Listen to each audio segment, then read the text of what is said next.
Vamos falar em Filipenses 4:19. O diabo, ele anda sondando. Ele anda rodando por aí e rondando por aqui. E ele, quando nós estivermos mais debilitados, quando nós estivermos mais enfraquecidos, é que ele vai aparecer.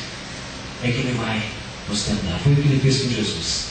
A Bíblia diz que Jesus havia jejuado 40 dias para noite. Então, teve fome. Quando ele teve fome, o diabo veio tentar ele com o quê? Naquela necessidade. Se és o Filho de Deus, transforma, manda que essas pedras transformem-se em pão. Ele vai nos tentar na nossa necessidade. Ele vai tentar com que nós tentemos provar quem nós somos. Quando nós estivermos mais enfraquecidos, porque aí é onde ele poderá nos vencer. Quando nós saímos de uma vigília, quando nós saímos de um culto, que estamos ali buscando a Deus, que estamos poderosamente abençoados por Deus, quando estamos num grupo de irmãos, ele não aparece para nos tentar. Você já percebeu que ele aparece quando você está sozinho? Que ele te tenta quando você está sozinho? Você percebeu já que aquelas pessoas que sofrem com problemas de depressão, com problemas de pesadelos, essas coisas todas assim, as maiores dores são pela noite, quando há maior solidão. Tem muitas pessoas que não conseguem ver chegar ao fim do dia. Quando está chegando às 6 horas da tarde, essas pessoas começam a entrar em um pânico, essas pessoas começam a ter um medo, começam a se corroer por dentro, porque elas sabem que está chegando a noite, aonde todas as pessoas vão se recolher para os seus lares, e elas ficaram sozinhas na sua casa. E muitas pessoas têm medo de dormir sozinhas, porque ali, no seu leito, na sua cama, o diabo vai tentá-lo até nos sonhos. Então, amados, tenha certeza de uma coisa: ele vai tentar quando você estiver mais debilitado, na área que você estiver mais debilitado. Mas precisamos aprender uma coisa: quando estivermos mais debilitados, quando estivermos caminhando de uma maneira mais frágil, nós precisamos nos achegar perto de irmãos, precisamos pedir ajuda para os irmãos, para pelejarmos juntos essa guerra. Amém? Amém. Terceiro, a primeira investida do diabo foi em questionar Jesus sobre a sua paternidade e filiação. A primeira investida do diabo, ele disse assim: se tu és filho de Deus. Foi a primeira investida do diabo. Ele chegou para Jesus e disse: tu és filho de Deus. Essa investida que ele faz conosco, essa investida que ele faz conosco, olha, veja que as coisas não mudaram. Pois hoje, quando somos tentados ou passamos por provações, uma pergunta que surge, quer nos nossos corações, quer de outras pessoas, é: que espécie de filho de Deus eu sou, que estou passando por isso? Ou quando não é outra pessoa que diz assim: mas que tipo de crente que você é? Que tipo de filho de Deus que você é? O que adianta você estar indo nessa igreja? O que adianta você jejuar? O que adianta você orar? O que adianta você fazer os seus propósitos, os seus votos? Que Deus é esse que você serve? Quem é você de Deus? Deus nem está te vendo. Não é isso que bota muitas vezes no coração da gente? É a mesma maneira que o diabo tentou Jesus. Se tu és filho de Deus, ele tentou lançar, foi a dúvida no coração de Jesus. E ele tenta lançar a dúvida no meu e no teu coração. Por isso ele chega e diz assim, que se ele nos pergunta: se tu és um filho de Deus.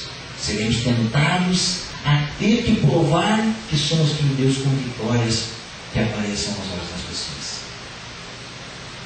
Não é assim? Vamos prestar um concurso e temos que passar nesse concurso porque somos filhos de Deus. Não é assim? Vamos fazer uma prova qualquer e temos que passar nessa prova porque somos filhos de Deus. E o filho de Deus nunca perde. Filho de Deus não pode ser reprovado numa prova. E essa é a dúvida que é lançada, e quando o menino consegue nos lançar essa pergunta no nosso coração, consegue conturbar o nosso ser, para nós termos que provar para as outras pessoas que somos filhos de Deus, nós já estamos a um passo de cair, amados. Eu quero dizer para você o seguinte: você não precisa provar para ninguém que você é filho de Deus. Você só precisa provar para Deus que você o tem. Só para Ele. Eu lembro um tempo atrás que eu ministrava com um irmão, e graças a Deus a gente está aprendendo isso. E ele nos dizia várias vezes que ele tinha que trabalhar, ele tinha que lutar, ele tinha que conseguir conquistar as coisas para mostrar para seus irmãos de sangue, seus irmãos que não são cristãos, que depois que ele foi para a igreja, a vida dele mudou e ele começou a conquistar as coisas e por aí por diante. Eu disse para ele: não vai por esse caminho. Não vai por esse caminho, que você está indo pelo caminho errado. Você não precisa provar nada para os seus irmãos. A única coisa que você precisa provar, e para quem você precisa provar, é para Deus. É a única coisa que você tem que provar para Ele, que você o tem, que você o ama. Nós não precisamos provar nada para ninguém lá fora. Não basear nessa pergunta do diabo: se tu és filho de Deus, faz isso. Se tu és filho de Deus, faz aquilo. E muitas vezes nós ficamos aceitando esse questionamento. E depois, quantas vezes a gente diz assim: que burro que eu fui, como é que eu caí nessa cilada, como é que a gente se corrói por dentro, né? A Rosa que me diz muitas vezes assim, ela tinha uma vez uma personagem na televisão que dizia assim, quando alguém falava alguma coisa, ela ficava dizendo assim: ah é. Na hora só ficava assim, depois que passava o tempo, vinha a resposta. E muitas vezes nós ficamos assim, nos movendo por dentro, porque somos questionados se somos filhos de Deus. Amados, eu e você não precisamos provar nada para o diabo. Você sabia que você não precisa provar nada para o diabo? Não precisa provar nada para ele. Você só tem que provar para Deus. O apóstolo Paulo disse assim, que a nossa vida, ela é uma carta aberta. A minha vida e a sua vida é uma carta aberta. Naquela época, você, quando vai ler ali, o apóstolo Paulo pediu carta aos sacerdotes para poderem prender os cristãos, trazer presos. Ele pegava uma carta para levar ao chefe, ao governador da outra região, e apresentar aquela carta, aonde o seu líder indicava ele para perseguir os cristãos lá, e ele levava aquela carta era selada, era fechada, e ali com o selo real, e ninguém podia abrir aquela carta, ia fechada, e ela era entregue lá, e aquela autoridade que recebia a carta rasgava o selo, abria o selo, e aí lia o que estava escrito dentro, e aí liberava, como liberou o apóstolo Paulo para fazer as perseguições que ele tinha. Mas o apóstolo Paulo depois se converte e diz assim: não precisa mais carta fechada, nós somos cartas abertas agora, nada fechado. A minha vida e a tua vida é uma carta aberta. As pessoas vão olhar para mim, vão olhar para você pelo nosso comportamento, pelo nosso temor a Deus, e elas vão se converter sem eu e sem você precisarmos provar nada.